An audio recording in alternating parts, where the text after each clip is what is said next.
Well, the Women's World Tour gets underway again in a couple of days at the US Open of Surfing at Huntington Beach in California, of course. Guys, the girls will have a bit of a change-up, heading back to a beach break after they've been in Fiji, as we saw a little bit earlier on in the show.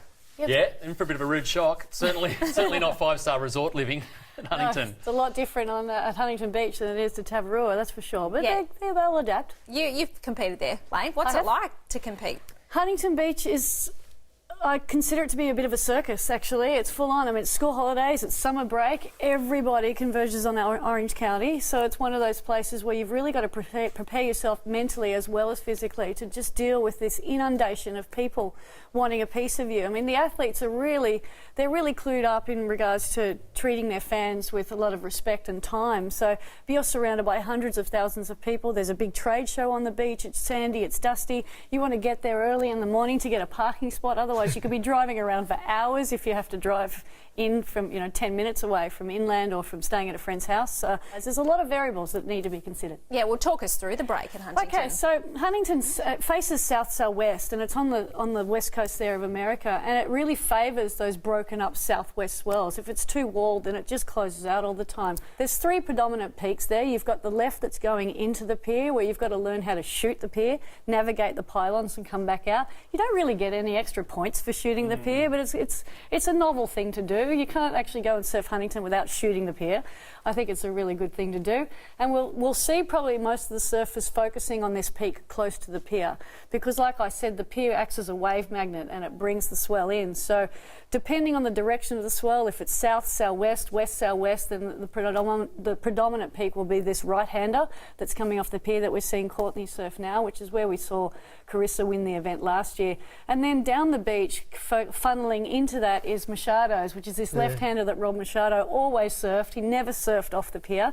He always surfed this little left that went into that wave and usually it takes a lot of courage to go and sit over there on your own away from your main competitor. BL, you've competed at Huntington as well. What do you think is the key to your strategy here, and what are the judges looking for? Well, I agree with Layne that peak by the pier stands up. Those rights, you get those little rights and you get a couple outside before a closeout turn as that left comes to you. And out of that, you get a little slingshot of momentum through that inside because there's always that gutter. Yeah. You always got an outside break and an inside shorey and a gutter you've got to negotiate.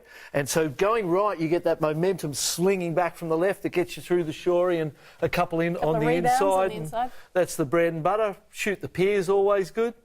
Through to the other side, hit that right, come back. The judges do like that, and there's something about shooting the pier which sort of goes back to the very roots of our sport where, back in the early US championships, they used to shoot the pier as a big part of the criteria. But, now it's just novelty and fun, but it does bring a real... And it gets you back out the back real quick. It does, eh? It's like an escalator underneath it. And then it encapsulates you talking about arenas before. Like the pier and then all the contest stuff turns it into a real, like a gladiatorial arena. And you hear people actually screaming at you from on top of the pier. Exactly. I remember I was surfing against Serena Brooke, and she looked up because she was distracted and we were both paddling out together, and she looked up and the guy went, "You're cute, but you're losing." You can get harassed by people standing up there all day long. So it's a matter of eliminating all of those distractions, staying focused on your game plan. But I think that the wave right by the pier, that left and right, is probably the money winner. It's the breadwinner. Yeah.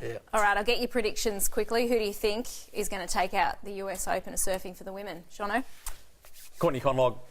Yeah, I think if she had been here for the last 2 or 3 events, she would have shaken the whole world title race up. And I think she's back. She's got form at Huntington. I reckon she's looking good. Excited to have her back, no doubt. Ronnie? I think Sally Fitzgibbons is on a bit of a tear now. I'm kind of thinking back to Layne's world title year 2006. Mel Redmond-Carr won 3 events that year. Carissa Moore, she's had her wins. I think Sal's going to bring it home in the back half of the season and get the victory. Layne? Oh, I think I want to see Sal win. I just want to see Sal win a world title, but I think Carissa's going to be hard to beat at Huntington. She's won there last year. She doesn't like to lose in front of a home crowd. I think Carissa's got this one. All right, BL, who are you going with Shorto. I'm going Courtney Conlog on the rebound from the injury, and just because she'll be so angry she missed those events, so determined. And it's a home beach, so Courtney Conlog all the way. All right.